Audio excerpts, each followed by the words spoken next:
Hello guys, मैं वीरेंद्र कुमार, ज्ञान ज्योति IT college Churu. Students, आज हम पढ़ेंगे संधारित्र यानी कैपेसिटर के बारे में पढ़ेंगे आज। तो स्टूडेंट्स, हम पहले इनकी परिभाषा देखते हैं कि संधारित्र होता क्या है। ओके गाइज, वह युक्ति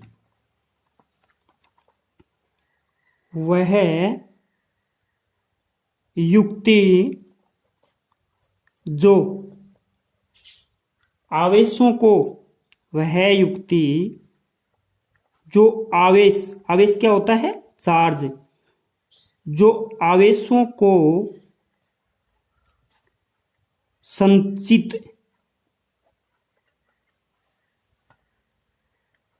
करता है, जो आवेशों को संचित करता है,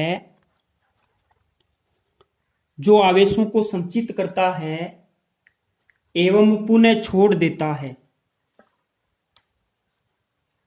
एवं पुनः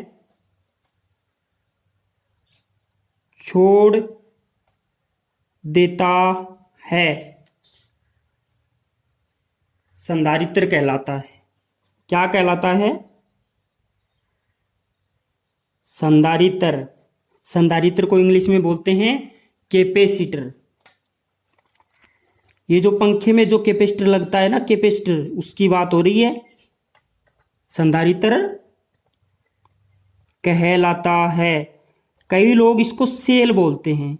एक्चुअल में ये सेल नहीं होता, ये होता है कैपेसिटर, संधारित्र, जो आवेशों को संचित करता है एवं पुनः छोड़ देता है। इसी का नाम संधारित्र है। अब जो संधारित्र आवेशों को संचित करता है, उस संचित करने को क्या कहते हैं? तो हम आगे की हेडिंग पढ़ते हैं। संधारित्र द्वारा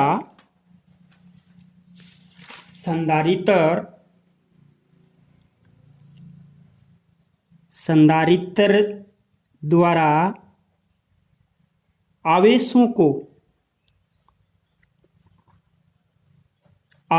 को संचित करने की क्षमता। संधारित्र क्या करता है? आवेशों को संचित करता है। और संधारित्र द्वारा आवेशों को संचित करने की क्षमता कैपेसिटर है। तो कैपेसिटी, संचित करने की क्षमता क्या कहलाती है? धारिता कहलाती है, कैपेसिटी कहलाती है, धारिता कहलाती है। संधारित्र द्वारा आवेशों को संचित करने की क्षमता धारिता कहलाती है। धारिता को बोलते हैं गाइज, हम यहां पे लिख देते हैं नीचे, धारिता को बोलते हैं कैपेसिटेंस, कैपेसिटेंस। और इसको किससे डिनोट करते हैं? धारिता को C से डिनोट करते हैं। किससे डिनोट करते हैं? C से। अब बात आई संधारित्र की। संधारित्र वह युक्ति है जो आवेशों को संचित करता है एवं पुनः छोड़ देता है, संधारित्र कहलाता है। और संधारित्र द्वारा आवेशों को संचित करने की क्षमता क्या कहलाती है? धारिता कहलाती है। और धारिता को C से डिनोट करते हैं। और धारिता को इंग्लिश में बोलते हैं कैपेसिटेंस, और संधारित्र को इंग्लिश में बोलते हैं कैपेसिटर।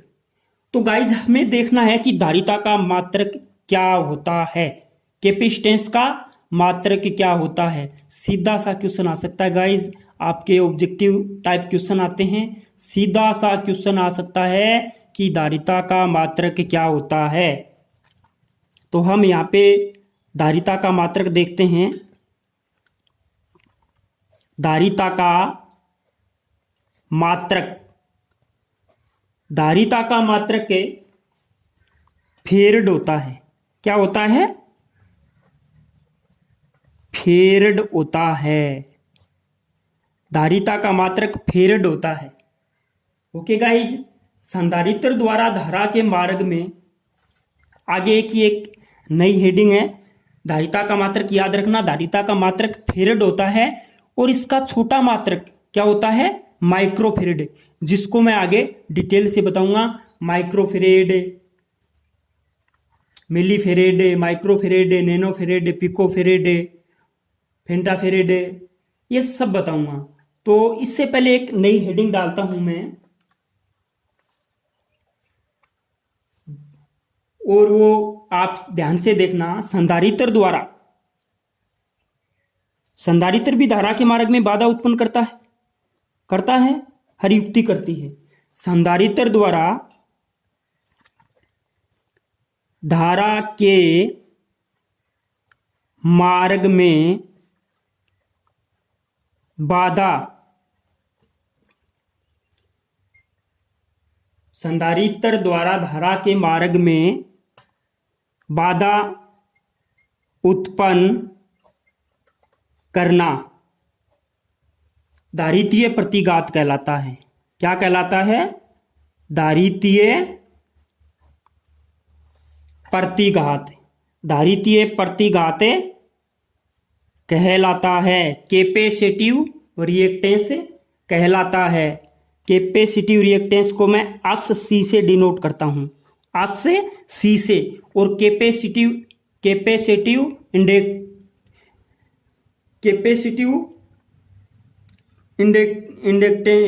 इंडक्टिव को मैं अक्स सी से डिनोट करता हूं। ओके गाइज, धारितीय प्रतिघात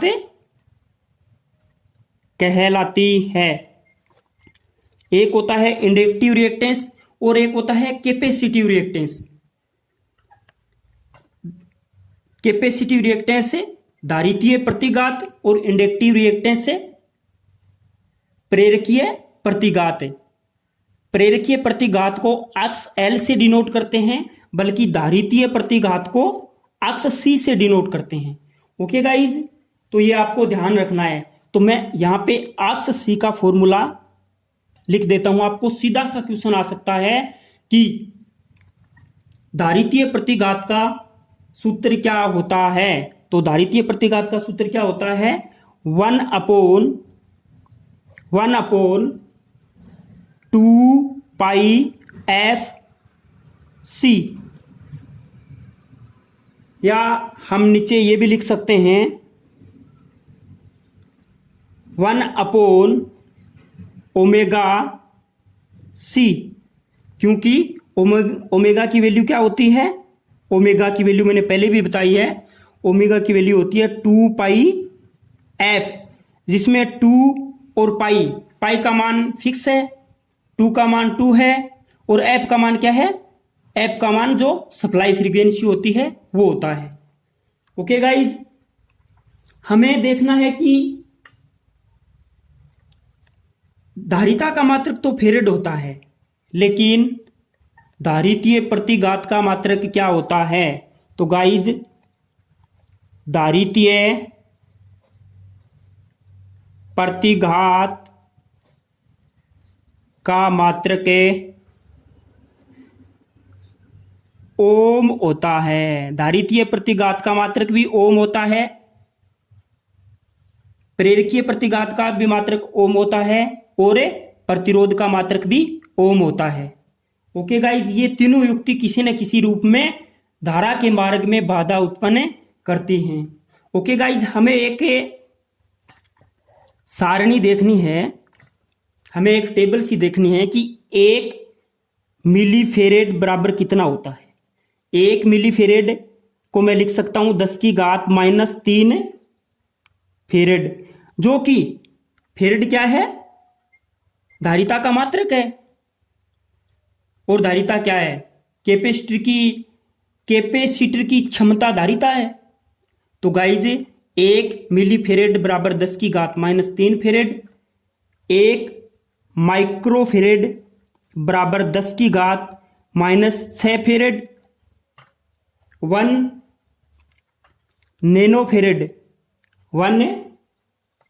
नैनोफेरेड, ये स्मॉल n है। नैनोफेरेड की वैल्यू 10 की घात -9 फेरेड और 1 पिको फेरेड, 1 पिको फेरेड, ये एफ है गाइज।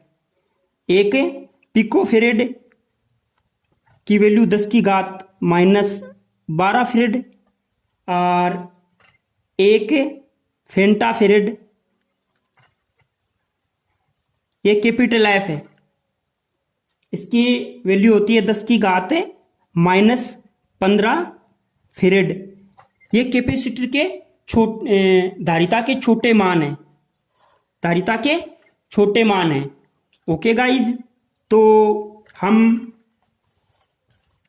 हमें इस सूत्र के अकॉर्डिंग देखते हैं, एक लाइन बनाते हैं कि फ्रीक्वेंसी और प्रतिघात में क्या डिफरेंस है। यानी प्रेरकीय प्रतिघात, अगर हम सप्लाई फ्रीक्वेंसी का मान बढ़ा देते हैं तो प्रेरकीय प्रतिघात धारितीय प्रतिघात के मान में क्या फर्क पड़ता है, क्या अंतर होता है।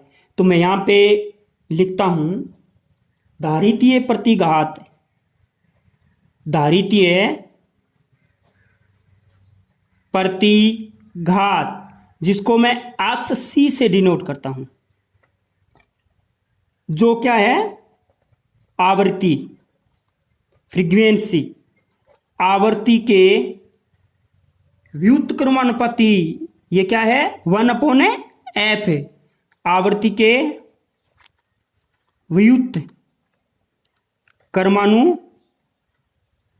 आवृत्ति के व्युत्क्रमानुपाती होता है, आवृत्ति के व्युत्क्रमानुपाती होता है। अर्थात आपको समझा देता हूं, अर्थात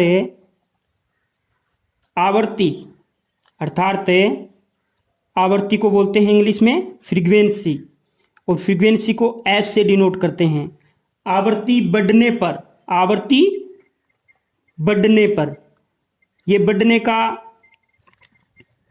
आवृत्ति बढ़ने का मैंने निशान ऊपर की तरफ तीर किया है। आवृत्ति बढ़ने पर धारितीय प्रतिघात, आवृत्ति बढ़ने पर धारितीय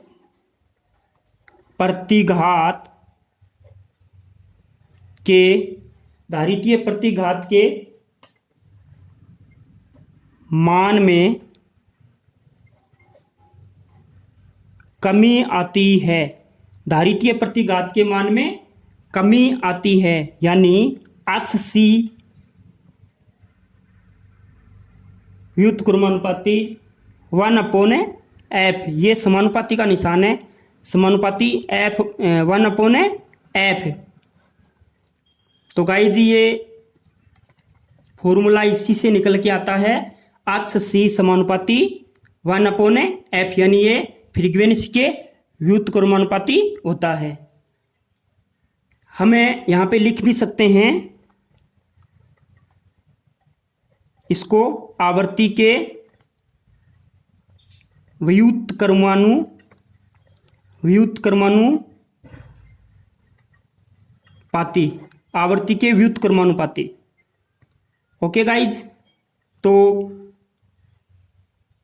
आगे हम पढ़ते हैं समांतर प्लेट संधारित्र। हम एक संधारित्र के बारे में पढ़ते हैं, समांतर प्लेट संधारित्र। तो गाइज ध्यान से देखिएगा,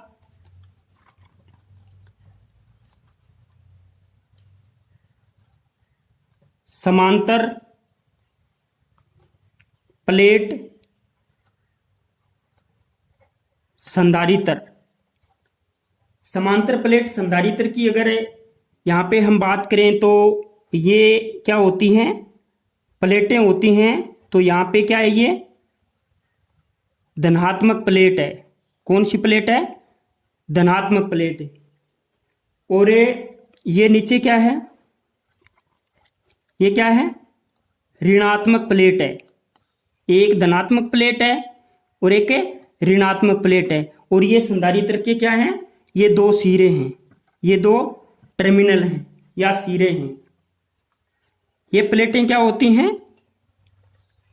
चालक होती हैं। इनके बीच में क्या होता है, ये इनके बीच में ये क्या है, डी व्यास।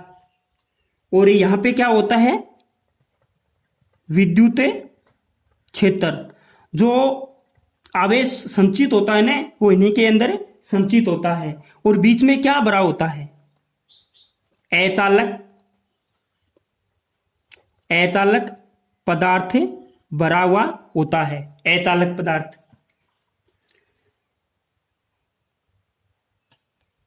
ये क्या होता है, मान लो ये, तो ये होता है प्लेट का क्षेत्रफल। प्लेट का क्षेत्रफल, जिसको हम बोलते हैं एरिया। एरिया को ए से डिनोट करते हैं। ओके गाइज, हम इसके पॉइंट लिख सकते हैं कि धारिता, कैपेसिटेंस से क्या फर्क होता है इसमें थोड़ा। तो गाइज इसको ध्यान से देखिएगा और हम इनको बारी बारी देख लेते हैं कि एक्चुअल में ये पॉइंट टू पॉइंट पढ़ के देख लेते हैं कि इसमें एक नंबर पॉइंट लगा के लिखते हैं गाइज। यहाँ पे पॉइंट नंबर 1 रहेगा यहाँ पे, और इसी समांतर प्लेट के संधारित्र के अकॉर्डिंग है। ये जो इसकी जो धारिता है वो क्या होती है, कैपेसिटेंस से सी के समानुपाती, एरिया के समानुपाती होती है धारिता। अगर एरिया बढ़ाएंगे तो धारिता का मान भी बढ़ जाएगा, प्लेट का एरिया बढ़ाएंगे तो धारिता का मान भी बढ़ जाएगा। नंबर 2, अगर दूरी बढ़ाएंगे तो धारिता का मान क्या हो जाएगा, कम हो जाएगा, 1/d। और ये होता है, एक होता है 3 नंबर सी समानुपाती ई, आपेक्षिक विद्युतशीलता। आपेक्षिक विद्युतशीलता होती है संधारित्र द्वारा संचित आवेश, आपेक्षिक विद्युतशीलता। तो गाइस जी इन 3 पॉइंट को ध्यान में रखिएगा और हमें इन पॉइंटों के बारे में बेसिक से थोड़ा पढ़ लेते हैं। 1 नंबर में हमने लिखा है सी समानुपाती, 1 नंबर में हमने लिखा है सी समानुपाती। यहां पे हम देख लेते हैं प्लेटों के, इस पॉइंट की बात हो रही है ऊपर वाले की, प्लेटों के प्रभावी क्षेत्रफल पर, प्लेटों के प्रभावी क्षेत्रफल पर, ये जो प्लेटों का क्षेत्रफल है, एरिया है, उसकी बात हो रही है। तो वो क्या होता है, सी समानुपाती ए, यानी धारिता,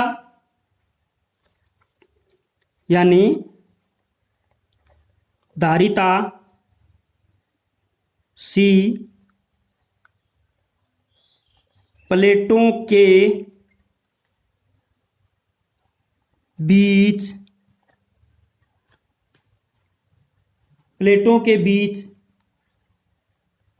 क्षेत्रफल ए के समानुपाती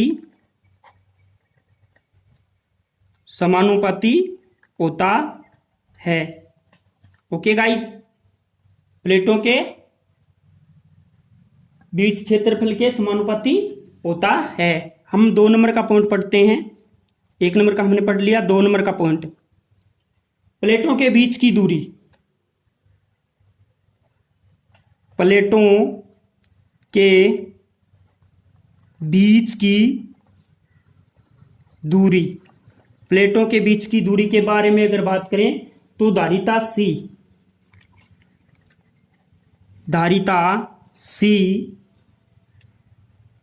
प्लेटों के बीच की दूरी, प्लेटों के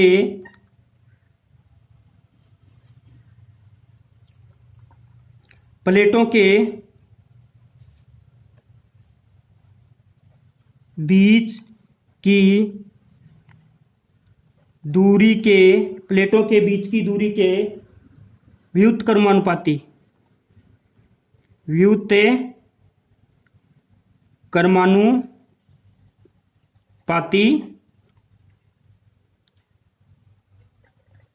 होती है। प्लेटों के बीच की दूरी के व्युत्क्रमानुपाती होती है। प्लेटों के बीच की दूरी, ये देख लो, यहां पे मैंने डी लिख रखा है और डी मैंने यहां पे क्या किया है, सी समानुपाती 1/d, ये इसीलिए लिखा है। ओके गाइज, आगे हम बात करते हैं, अगर इससे अपेक्षिक विद्युतशीलता, अभी इसमें ये 3 नंबर का पॉइंट दे रखा है, ये इसके साथ में ही आ जाएगा। तो हम यहां पे सी ये भी लिख सकते हैं, सी समानुपाती, ये भी क्या है, समानुपाती है, सी समानुपाती ई, अपेक्षिक विद्युतशीलता। तो हम यहां पे सी समानुपाती ये एरिया अपॉन डी, डी नीचे आ गया, ए समानुपाती है, ये समानुपाती है, तो ये हो गया। ओके गाइज, और हमें इसको बोलते हैं परमेबिलिटी, इसको बोलते हैं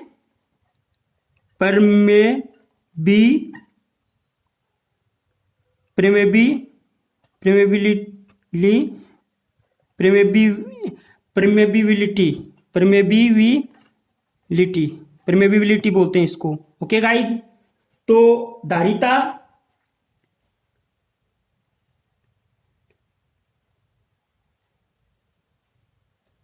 हम इसको ये जो है ना, ये अपेक्षिक विद्युतशीलता, ये हमें E0 और ER, ये 2 प्रकार की यहां पे है। तो ये तो क्या है, जो स्मॉल है वो तो क्या है, जो स्मॉल दे रखा है वो क्या है, इसमें जो स्मॉल दे रखा है वो क्या है, माध्यम की विद्युतशीलता, माध्यम की विद्युतशीलता। और ये क्या है, E0, ये क्या है, निर्वात की विद्युतशीलता, निर्वात की विद्युतशीलता। और ये क्या है, ER, ये क्या है, अपेक्षिक विद्युतशीलता, अपेक्षिक विद्युतशीलता। ये मैंने तीनों बता दी हैं, E0, ER, E माध्यम की विद्युतशीलता, E0 निर्वात की विद्युतशीलता और ER अपेक्षिक विद्युतशीलता। अब ये जो बात आ रही है, मैंने बोला अपेक्षिक विद्युतशीलता, ER, E0 और E, ये है तो विद्युतशीलता ही, देखो सब में विद्युतशीलता दे रखा है। हमें इसमें ये देखना है कि इसका मात्रक क्या होता है। कोई पूछ भी ले, जो ज्यादा दिमाग लगाने वाला जो एग्जामिनर होता है, वो इस प्रकार के क्वेश्चन पूछ भी लेता है कि अपेक्षिक विद्युतशीलता, यहां पे क्या है, अपेक्षिक विद्युतशीलता, अपेक्षिक विद्युतशीलता, अपेक्षिक विद्युतशीलता को यहां डिनोट करता हूं मैं इससे। अपेक्षिक विद्युतशीलता का मात्रक क्या होता है, अपेक्षिक विद्युतशीलता का मात्रक क्या होता है। तो गाइज अगर इस प्रकार का कोई क्वेश्चन आ भी जाता है तो हमें इसमें यह लिखना है कि आपेक्षिक विद्युतशीलता का कोई मात्रक नहीं होता। आपेक्षिक विद्युतशीलता का कोई मात्रक नहीं होता। ये बात अपने को ध्यान में रखनी है। ऑप्शन आपको मिल जाएंगे उसमें कई प्रकार के, लेकिन हमें किसी प्रकार का ऑप्शन सिलेक्ट नहीं करना है। हमें यही करना है उपरोक्त में से कोई ही नहीं, या अपेक्षिक विद्युतशीलता का कोई मात्रक नहीं होता। एक एक पॉइंट बना के लिख रहा हूं, उस पर भी गौर कीजिएगा।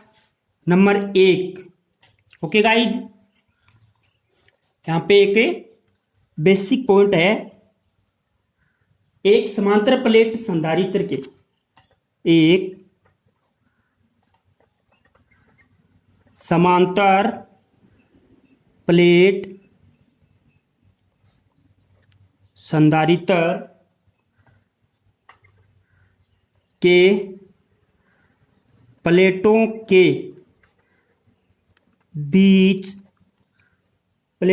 बीच की दूरी, प्लेटों के बीच की दूरी 2 गुनी कर दी जाए। ये देखो, प्लेटों के बीच की दूरी, ये कोई इस प्रकार की प्लेटें होती हैं। ये धनात्मक प्लेट है, ये ऋणात्मक प्लेट है। इनके बीच की दूरी d, इसको 2 गुनी कर दी जाए तो उसकी धारिता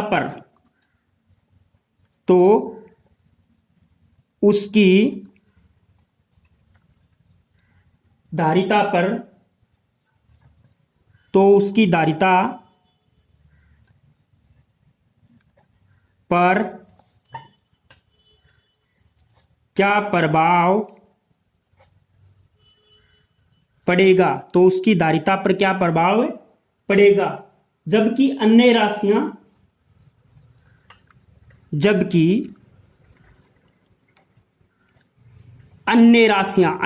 कौन सी होगी। एरिया, अचालक पदार्थ, अन्य राशियां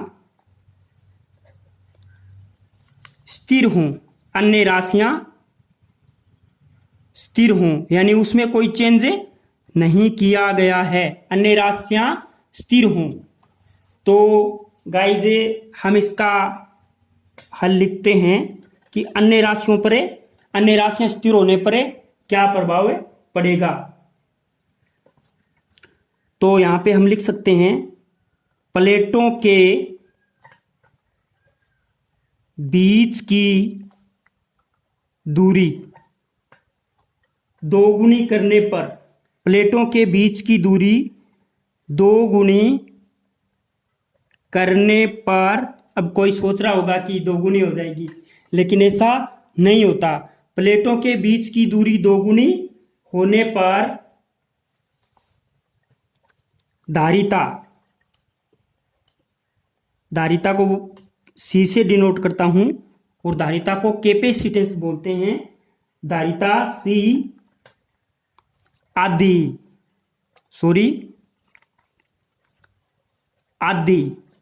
यानी 1/2, 1/2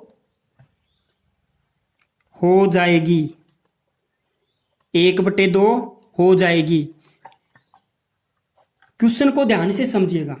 एक समांतर प्लेट संधारित्र के प्लेटों के बीच की दूरी 2 गुनी कर दी जाए तो उसकी धारिता पर क्या प्रभाव पड़ेगा, जबकि अन्य राशियां स्थिर हों। उत्तर है प्लेटों के बीच की दूरी 2 गुनी, प्लेटों के बीच की दूरी 2 गुनी करने पर धारिता आधी हो जाएगी। क्योंकि कारण भी इसका क्या है, क्योंकि C समानुपाती 1/d होता है, 1/d होता है। ओके गाइज, तो इसका आंसर ये हो जाएगा। गाइज यूं ही आप ये जो महत्वपूर्ण नोट्स बनाए जा रहे हैं उनको पढ़िएगा। अगर कोई आपके दिक्कत हो तो आप कमेंट करके पूछ सकते हो मेरे पर्सनल नंबर पर। तो गाइज मेरा यही कहना है कि सिस्टम को सुधारें और पढ़ें। एग्जाम होने वाले हैं, आप घर पे रह करके भी पढ़ सकते हैं। हम आपके लिए पूरी कोशिश करेंगे, अच्छी मेहनत करेंगे। ओके गाइज, एक मेरा कहना है, घर में रहिए, सुरक्षित रहिए। Stay home, save life, save lives. Okay guys, thanks.